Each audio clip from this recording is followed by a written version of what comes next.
আসসালামু আলাইকুম ভাই, কেমন আছেন? ওয়ালাইকুম আসসালাম। ভাই কেমন আছেন? ভালো আছেন? আছি ভালোই। আপনার কি অবস্থা? এই আল্লাহ পাক রাখছে ভাই, আলহামদুলিল্লাহ।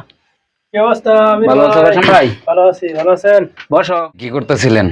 এই যে একটা হাদিস পড়তেছি। ও। সারাদিন তো নিজের কাজে ব্যস্ত থাকি, একটু সময় টময় পাইলে আহ, তো হাদিস মধ্যে একটু পড়ি। শোনা গেল করে। হ্যাঁ, একটা সুন্দর একটা হাদিস পাইছি, একটু শুনে তা- সবাইরে শোনাই। যেহেতু তাহলে একটা আমাদের হাদিসটা একটা আমি শোনান তাহলে। বাইর করে শুনি। পড়ি, আপনার ঘরে হাদিসটা শোনাই। হাদিসটা হচ্ছে আপনার রাসূলুল্লাহ সাল্লাল্লাহু আলাইহি ওয়াসাল্লাম বলছেন, যে ব্যক্তি মানুষের প্রতি দয়া করে না, আল্লাহ তার প্রতি দয়া করে না। যে ব্যক্তি মানুষের প্রতি দয়া করে না, আল্লাহ তার প্রতি দয়া করে না।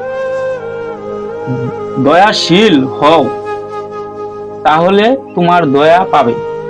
দুনিয়ার যাদের প্রতি তোমরা কোমল হবে, আসমানে আসমানে যে আসমানে আছেন তিনি তোমাদের প্রতি কোমল হবে।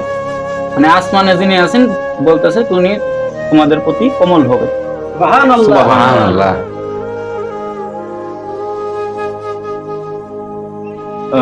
দয়া ও কোমলতা যার মাধ্যমে থাকে তার সব কাজেই সুন্দর হয়ে যায়। মানে দয়া ও কোমলতা যার মাধ্যমে থাকে তার সকল কাজ সুন্দর হয়ে যায়।